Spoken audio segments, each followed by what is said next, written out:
This afternoon we have baseball head coach Will Sanborn talking about the 2012 season, which is a ways back in the rear view mirror. The Monks enjoyed quite possibly the best season in program history, 39-7 overall, 14-2 in conference play, won the GNAC championship for the fourth time in 5 years as a member of the conference, and advanced to the NCAA tournament for the sixth time in the last 7 years. Coach, just kind of talk about looking back on that season, memories, what you think you'll look back on that year as being in years to come.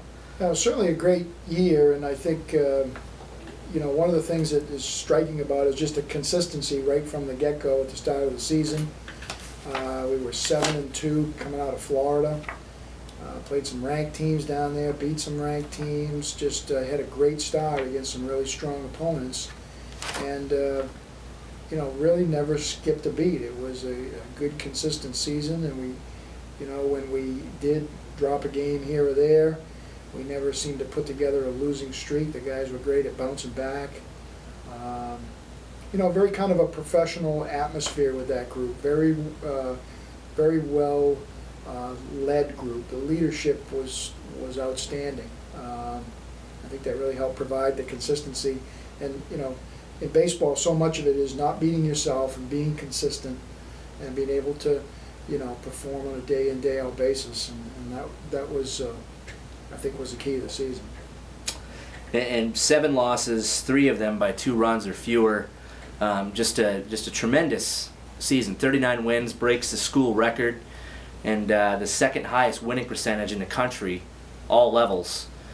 Just some really big numbers there. What do you think about some of those looking back? Yeah, it was exciting, and I think pitching was one of the keys to it. Everyone says, and it's true. It all comes down to pitching in baseball, and we have a very deep pitching staff. Guys that threw a lot of strikes and really competed, and gave us good outings every time out. I mean, the starting pitching was just phenomenal. Quality outings every time out. No matter who the opponent was. So it's nice. We don't focus on that stuff much during the season. We don't talk about it at all. So it's kind of nice to look back after the season and realize, okay, you accomplished some pretty nice things. But overall, there are other things that make it successful too. It's just a great group of young men. I think our team GPA was around 3.2 last year. Really good students, really good character guys. Made it real easy to coach. So it was a lot of fun. And just outstanding success in recent years, and just a stalwart program here at St. Joe's, of course. What would you attribute some of the success to? I mean, 30-win seasons have almost been automatic. You hate to say it like that and jinx yourself, but what would you attribute the success to? Well, I think we are attracting the right people. Again, I put a lot of this. I put a lot into, a lot of emphasis on making sure we've got character guys, making sure we've got good students. So that we're developing a roster of guys that we can count on, that fit together nicely. I think one of the things we got going for us right now is a great team culture.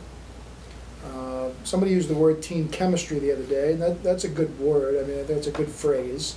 People talk about it a lot, but when you think about chemistry, you have, you've got a beaker of liquid here, and you've got a beaker of liquid there, and you put the two together and you're going to get a certain reaction. Well, it's not really that kind of an equation in coaching. Right. You really don't know how it's going to turn out. You don't know how people are going to work together. Right, on paper things often look very good. Yeah. So, I think you got to give a lot of credit to the young men that they're really pretty selfless guys. They work their tails off, and they're very competitive. But they also work very well together, and I think that's one of the keys. Well, certainly a great team culture and team concept here. But from that, let's segue into some individual performances. First off, starting with you, Coach, becoming the winningest coach in school history. Not quite sure exactly when it happened because we have some record book gray areas. But we do know for a fact that it did happen during last season. What does that mean to you? Well, it means a lot. I think, personally, professionally, it's a nice thing. It's something that, again, you don't really think about, you don't really dwell on too much. But, kind of the neat thing about coaching is you never really win a game. I mean, the coach doesn't win the game, the players win the game. So I guess for me it's more of a longevity thing which I think is important in coaching because it's consistency. But it's really about the players and the fact we've had a lot of good players over the years who happen to have won a lot of games while I've been here, and I think I've been a part of it, but it's really been the guys out there in the field doing it every day. So. Well, certainly a credit to your recruiting efforts, bringing in these quality players, and talking about your pitching staff and having a great group of starters and relievers. Chad Rafferty just won a boatload of honors following a tremendous season. 1.71 ERA, 10-0, 74 strikeouts in 68 innings. Just talk about Chad and his season last year. Yeah, Chad again had a very consistent season and was really a shutdown guy against top teams all year long. The thing about Chad, I think, that makes him very successful is his competitiveness. I mean, he's just a bulldog out there. He hates to lose. He hates to give up a run, and he's worked hard to develop into the type of pitcher that he is at this level. We're certainly thankful we've got him for another year. I mean, it's nice to have one of the top pitchers in the region back for one more year, but he's also going to be pretty hard to replace when he leaves here. So. Right.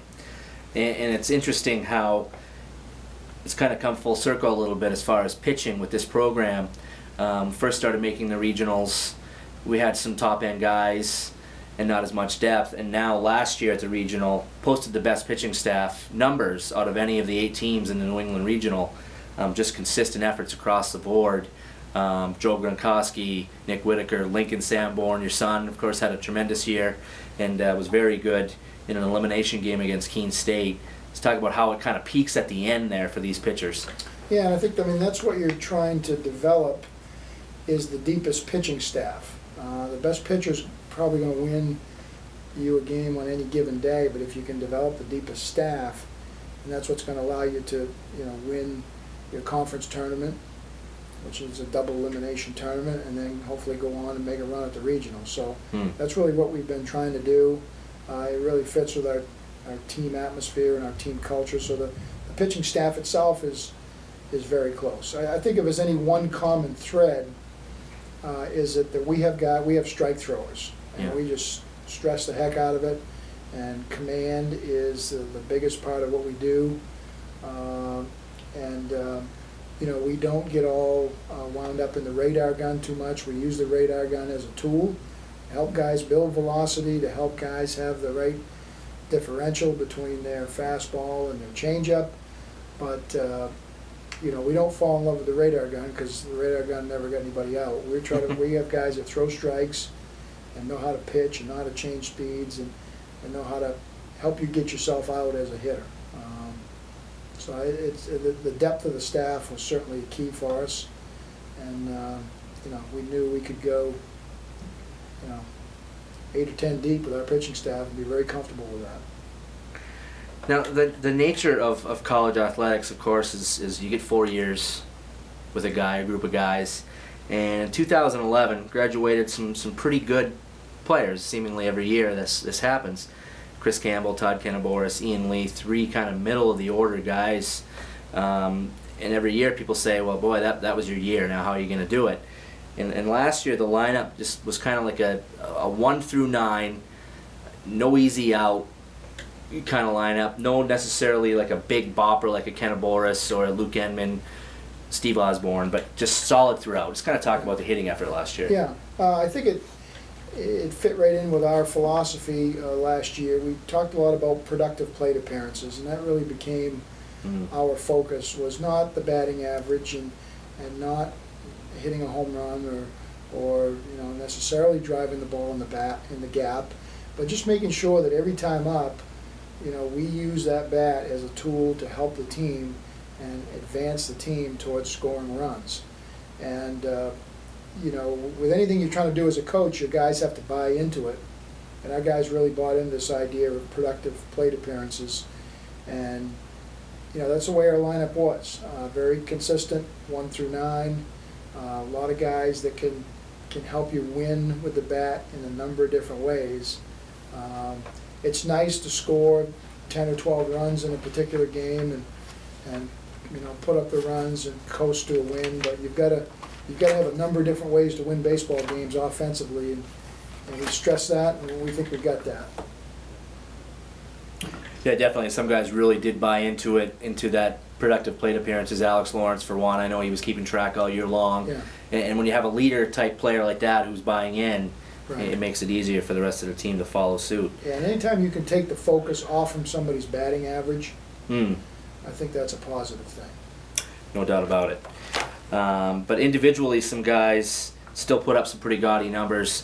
For one, a freshman, Nick Lops, GNAC Rookie of the Year, earned some region accolades, also the GNAC Tournament MVP. And also another catcher, freshman Joe Coyne, had put in a great year, batting third as a freshman, essentially all year. Kind of talk about those two guys. Yeah, well, the best thing about those two guys is they got 3 years left. Each of them, so, no, they both had tremendous years, and it's nice to have that kind of depth at the catching position, but those guys can also play other places, and you got to have them both in the lineup at the same time. Lopsy really, showed himself to be not only a guy who was going to provide a lot of hits, he provided a lot of big hits. And really kind of had that knack for getting the big hit in the big situation, and the conference championship game, was a good example.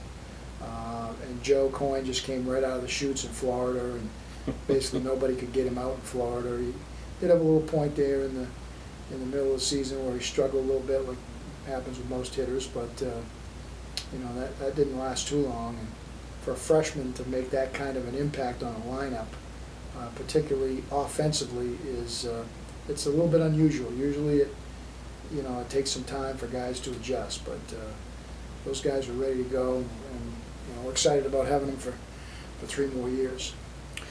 And one of the bigger surprises, if you look at stats alone, was your second baseman, Brandon Chase. Led the team in home runs, RBIs, hit 354. Just kind of a dynamic player. He's a good defender, turns a good double play, and we knew that. But hitting, not real sure what to expect, and you put up a monster year. Yeah, he had a great year. And after really struggling his first year, and it's to his credit that he kind of righted himself with his confidence level, and was very dangerous. Down, we hit him at the bottom of the order most of the year, and there he is leading our team in home runs. So he just had a phenomenal season, and it's kind of too bad he's a senior, but right. We're excited to have him for 1 more year. And Brandon can really play, can do a lot of things. He plays an excellent second base and runs well, and again, he's a real competitor. Now let's talk about some of the guys that graduated, left the program last year. Dan Acorn kind of leads the list, starting shortstop. Real good player, but also some guys in there that are just like your glue guys, your role players, just contributors in different ways. Let's kind of talk about that group. Sure. Well, Danny Enman, Danny Acorn, had another good year for us. And he's kind of one of those guys that if a scout was there watching Danny Acorn take pregame infield, he probably wouldn't be on the scouts list of guys to try to sign that day. He's not flashy. He doesn't have a great arm. Some of those classic things that you look for from a big-time shortstop. But what he's got is a real savvy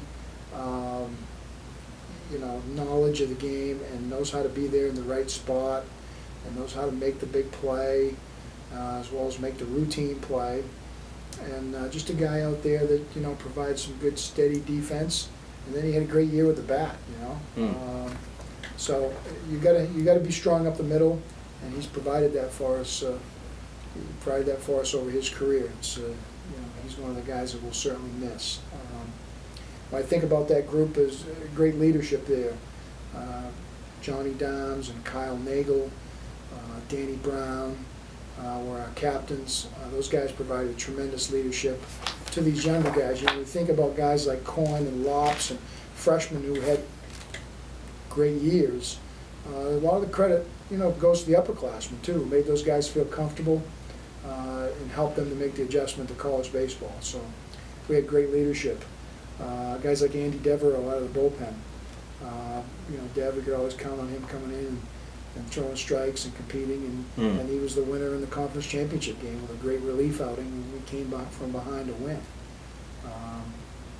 And then a host of guys like Peter Lane and Jimmy Mostoni, and guys that maybe didn't play quite as much, but again, real solid role players, always there when we needed them, and helped with that good team atmosphere. So I don't know who I've left out in that group, but no, I think you covered everybody, Coach. If I'm right. Speaking of the GNAC championship game, just a tremendous, unbelievable comeback, down by 4 runs in the bottom of the 9th.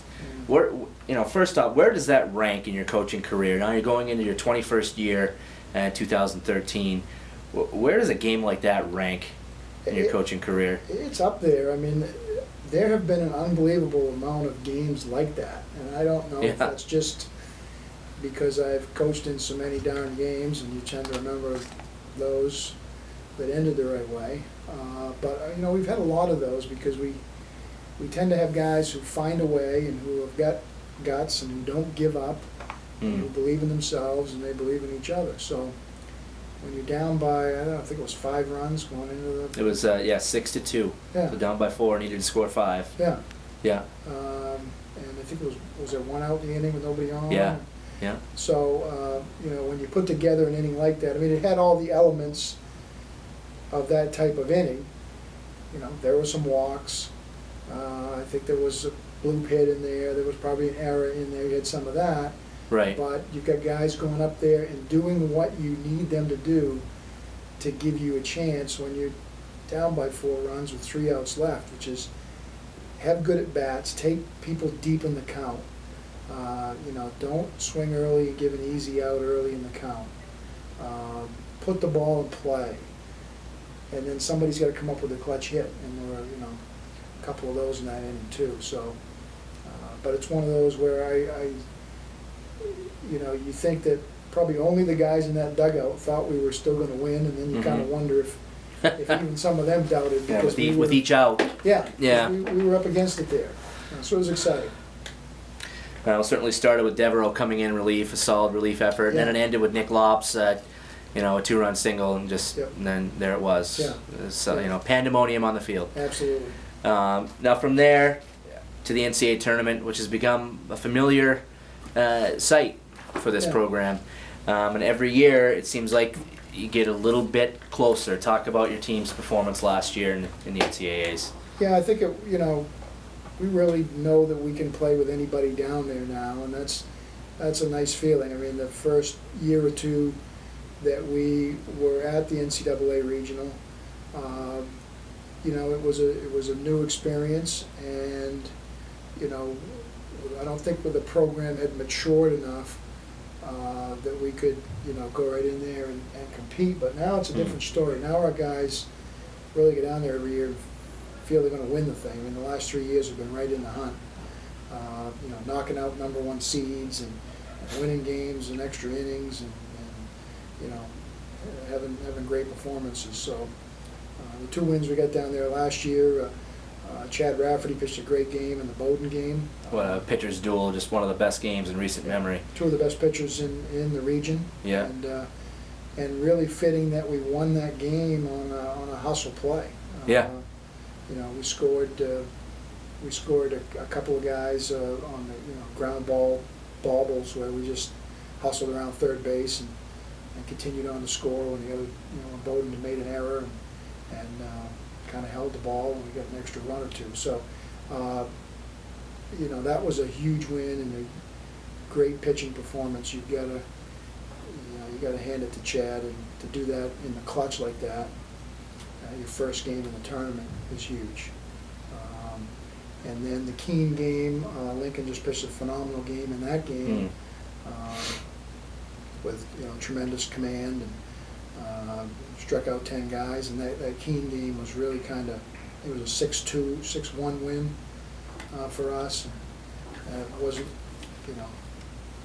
nothing against Keene, but it wasn't really that close. I mean, that was a game that we kind of took in hand early, and just, we were in command of it. So, but in the end, we didn't quite have enough, and that's what our guys are focused on, is taking that next step and making sure that we win that thing. We're not just happy getting there. We want to get this thing over the top and win that regional, and get to the Division III World Series. So that's certainly a goal of this group this year. All right, Coach. Well, thanks so much for your time. I think we covered just about everything. And congrats on an excellent season, memorable year, and good luck in the future years. Thanks.